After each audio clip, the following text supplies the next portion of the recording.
Hey guys, welcome back to my channel. My name is Timo Parker. I'm a vocal coach and I'm here to help you to improve your singing voice. In today's video, I want to explore the topic on how to sing without tension, and also I split this video in two parts.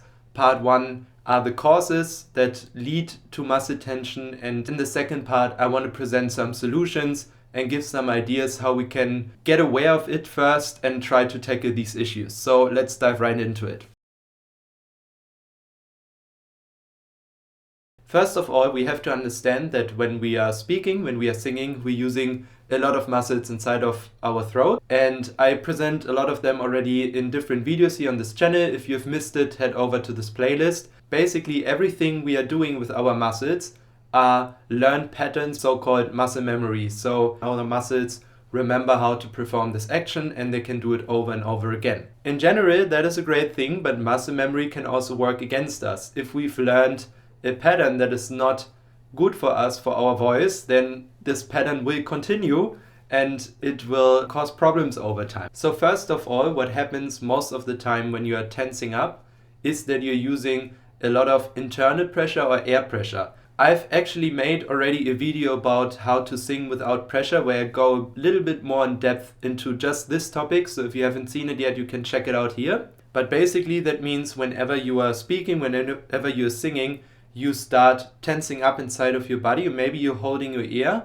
something like as if you would push something very heavy, and this pressure is released through your vocal cords, because if you are having pressure inside of your lungs and you're tensing up your body, this pressure is released through your vocal cords, so this pressure can go out through your air pipe. It's almost like a forceful exhalation, and this air that runs through our system at this point helps our vocal cords to close.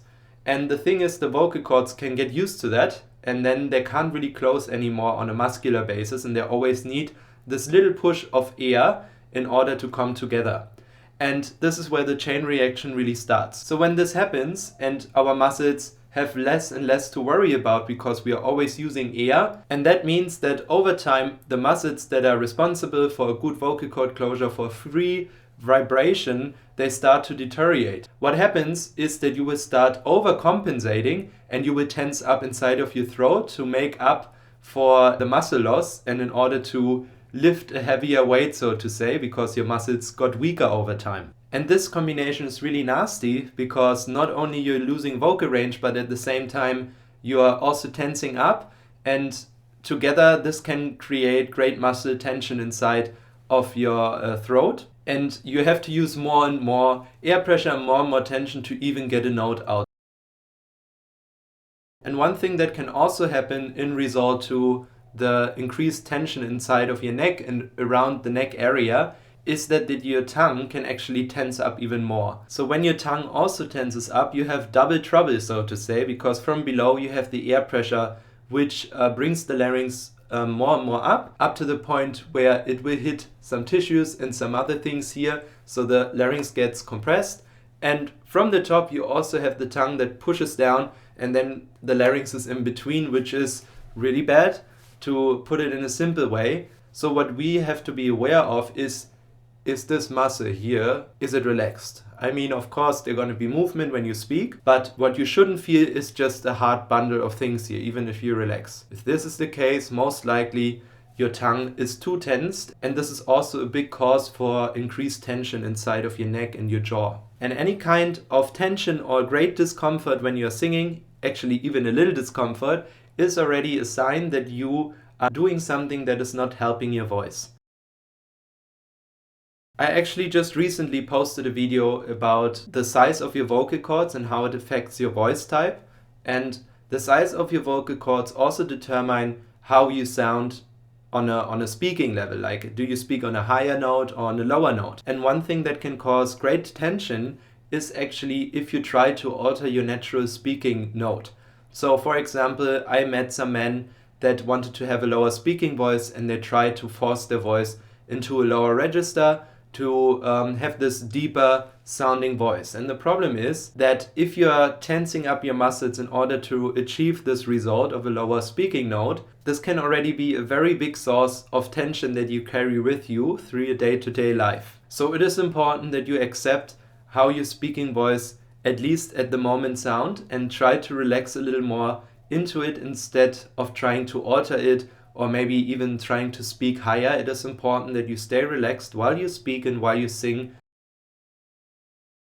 And this is where the last cause comes in, and probably the biggest reason why we even having this problem in the first place, and that are the mental triggers that we have. For example, we want to sound louder, we want to sound greater, we maybe want to have a different pitch, and makes us feel like we have to do more in order to sound bigger or greater. And this is something that will not help you in your singing career if you're worrying about how you sound, how loud you are, maybe also the intonation. I mean, all these things are important, but if you focus on them too much and you make them the first priority, regardless of the technique that you're using and also how it feels, you will run into problems sooner or later. We have to learn to let go of this someone that we want to project, and we have to start becoming who we are. Your own well-being is more important than what other people think. So let's talk about some things that you can do to get rid of this tension. We have to find out which things are causing these problems. And if you are currently doing singing exercises that cause you to get hoarse, that cause you to get tensed, that make you feel very uncomfortable inside of your throat, these are clear signs that you should not do these exercises. Any singing exercise that causes one of these three things is not a good singing exercise, period. And I know it can be hard, especially if you want to see results. We put a lot of time and effort into it. But the first step is letting go of these things that make us sick over time. And any other behavior that can cause these things, for example, if you're already having problems with your voice, it's not a great idea to scream at a match of, I don't know, soccer, football, whatever you're into, or you go maybe to concerts or to bars or pubs where you have to speak very loudly, and these things can also contribute to more tension. So whatever you are doing in your day-to-day life that is causing tension, might it be the singing exercises or the environment that you are in, try to change it. Try to be aware that when you're using your voice, you're using it consciously and you're not just trying to force a louder sound in order to get heard. So our first priority is that the muscles take over again and that we can start relax our system. So first of all, tackling the air pressure issue means that we have to relax our stomach when we speak. That means I can give myself slight taps into my stomach and you won't hear a change in my voice because I'm not using my stomach to hold air or support my voice when I'm speaking. If you have a release sound, something like this, every time you tap your stomach lightly, this is a sign that you're holding great tension inside of your stomach. Can also be the upper part that is coming under the solar plexus, so the first part where it gets softer.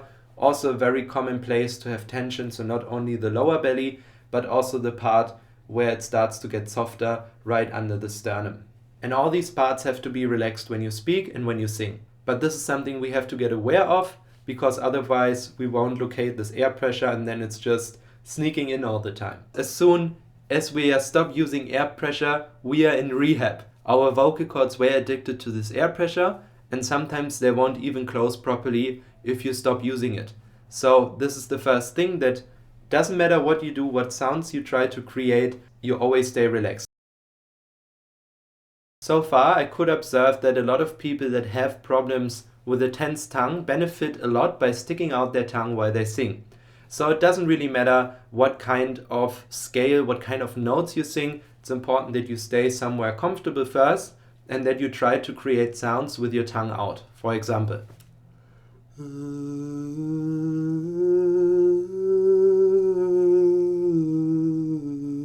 When you do that, you can just play around and see how it feels. For most people, it feels already very liberating, very free, because you don't have this tension in your tongue, because it's in a slightly stretched position, which helps us to release this tension in here. Alright, one of the most important things that we have to do in order to create again a little bit more space, because especially if you've been using a lot of air pressure and tongue pressure, it is pretty likely that you compress your larynx over time. and depending on how long you've been doing this, it can get very bad. And we have to relax these muscles again, and we have to open up the space inside of our throat, inside of our larynx. And the best thing that we can do, and that's nothing new if you've seen already videos on this channel, is to yawn. And it is really important that we learn how to yawn, which is actually funny because it's such a natural thing. But sometimes when I ask people to yawn, to warm up for a session, for example, what I see is the following. There is some kind of yawn imitation there, which is a good first step, but I see something like this. I see incredible tension when they try to relax and if they try to yawn. And we have to yawn relaxed. And what I mean is that we maybe imitate a yawn. We just linger around. And if you see my face now, I'm pretty relaxed. It's like I'm getting up in the morning. I do a nice yawn. And there's already a real one. Amazing. And I know for some people this is really hard to do. So what we have to do before we even think of yawning is that we try to relax first. And we want to get the real stuff, you know, a real yawn. Signs that you've been yawning for real are, for example, that you just feel this overall sensation of a yawn. I mean, we all have experienced how a real yawn feels, and this feeling we want to recreate. We want to try to get there. And another thing that happens if you had a real yawn is that your eyes get teary. If this is not the same feeling and it feels more tense, it is most likely that you are trying a little bit too hard, so you have to do a little less. We can use our sternum to assist the yawning muscle. So what we can do, and let me just put the hair in the back, what we can do is that we raise the sternum slightly. So what I'm doing is not from the shoulders, but it is raising my whole sternum. And my stomach stays relaxed. So that's why my voice also doesn't change dramatically in sound when I move it up and down, because I'm not engaging my stomach. So what we can do is raise our sternum to a higher point, and then we try to yawn there. And the advantage that we have is that because the distance is smaller for the yawning muscle to work, because if my sternum is just hanging, the yawning muscle is maybe in a slightly stretched position. And once I raise my sternum, the distance gets smaller and it is easier for this muscle to contract. Also very important, stop worrying too much about the sound, about the volume, and also about the intonation. I know these three things are very important when we talk about making music and when we talk about singing, but I want you to always put yourself first. So whenever you don't feel comfortable, whenever something is tensing up, tackle this issue first, no matter what the sound is. Because over time, if you're relaxed and you trained your voice, the sound is gonna be better, your intonation is gonna get better, but based on relaxation, based on kindness and not on forceful tension, or on mind games that you play with yourself on, I have to be this way or I have to sound this way. So this is the first priority, to be kind to yourself and give your voice the space it needs to grow again. And getting aware of your tension and what is happening with your body when you are singing is already a huge step. Because once you get aware of certain things that are tensing up, you can actually do something about it. But if you're not aware of it, it is pretty much impossible to work towards improvement. And I want to end this video on a positive note, because if you are currently suffering from great muscle tension, that is something that you can get rid of, because muscles react to training, they can be educated, they can be retrained. So for the great majority of people, there's always a solution to regain a nice, relaxed speaking or singing voice. Alright, that's it for today. Thank you so much for watching this video. I hope it was helpful to you. If you enjoyed it, make sure to like it, subscribe to my channel, and I see you guys in the next video. Bye bye.